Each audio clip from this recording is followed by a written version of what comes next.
Ko'pchilik shunday deydi: "Bu kasallik umrbod. Bu diagnoz bilan yashashga to'g'ri keladi. Endi kech." Lekin men sizga boshqa gap aytaman. Tanada paydo bo'lgan har bir kasallik bu signal, bu dushman emas. Bu ogohlantirish. Inson tanasi Alloh yaratgan mukammal tizim. U o'zini tiklash qobiliyatiga ega. Hozir men sizga bir savol beraman. Siz tanangizdagi kasalliklarni faqatgina dori-darmon bilan davolayapsizmi yoki kasallik sabablari bilan ham ishlayapsizmi? Kasallik ko'pincha quyidagi holatlardan kelib chiqadi: yig'ilgan xafagarchilik, ichidagi qo'rquv, xavotir, o'zini ayblash, qadrsizlik hissi, uzoq yil davom etgan stresslar. Tanangiz gapiradi. Agar qalbingizni eshitmasangiz, tana baqiradi. Tuzalmas kasallik degan tushuncha ko'p holatda inson ongiga o'rnatilgan chegara. Hozir men sizga bir vaziyatni gapirib bermoqchiman.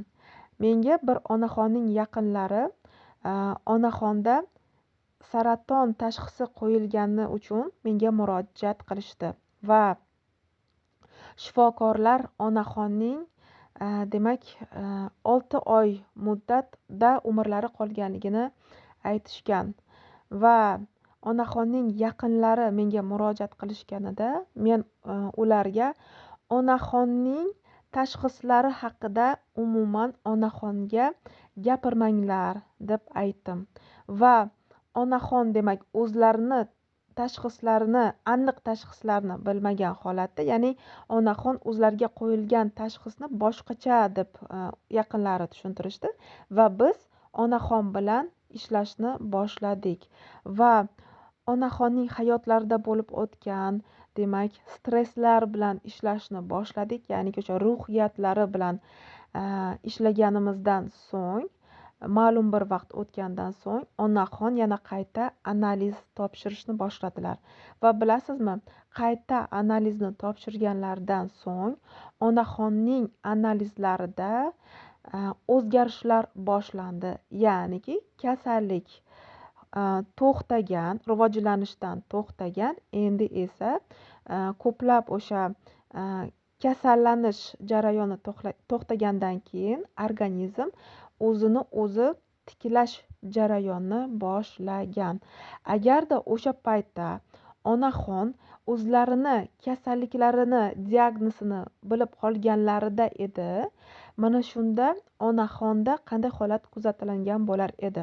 Birinchi navbatda onaxonda stress bo'lar edi, kuchli stress, ya'ni qo'rquv va qachonki inson tanasidagi kasallikdan vahimaga tushsa, qo'rquvni his qilsa, aynan mana shu holatda kasallik judayam tezda rivojlanadi va qanchadan qancha insonlar mana shu kasallik diagnozini eshitishgan va bunday qo'rqinchli diagnozni eshitishgandan keyin ko'pchilik tabiiyki stressga tushib tanasidagi kasallik qisqa muddat ichida rivojlangan va qanchadan qancha insonlar bu olamdan ko'z yumishgan.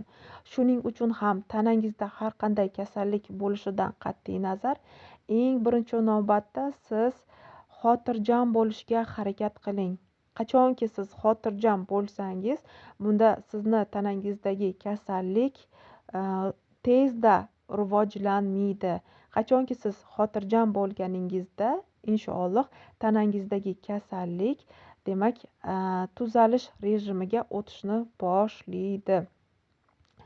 Agarda siz kasallikni demak davolash uchun faqatgina dori-darmonlar bilan emas, birinchi navbatda tanangizdagi kasalliklarni sababi bilan tanishib, ya'ni ruhiyatingiz bilan ham ishlashni boshlasangiz, mana shunda hattoki meditsina tuzalmaydi degan kasalliklarni ham yengib o'ta olishingiz mumkin bo'ladi.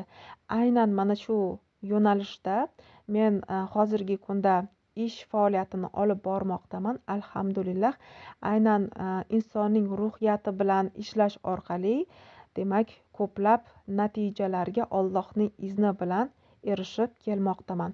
Agar siz ham tanangizdagi kasalliklardan xalos bo'lishni xohlasangiz, marhamat, 10 kunlik shifo kursimga siz ham qo'shilishingiz mumkin bo'ladi va hozir video yakunida mana shunday 10 kunlik shifo kursidan olingan natijalarni men qo'yaman. Marhamat, ushbu natijalar bilan tanishib chiqishingiz mumkin.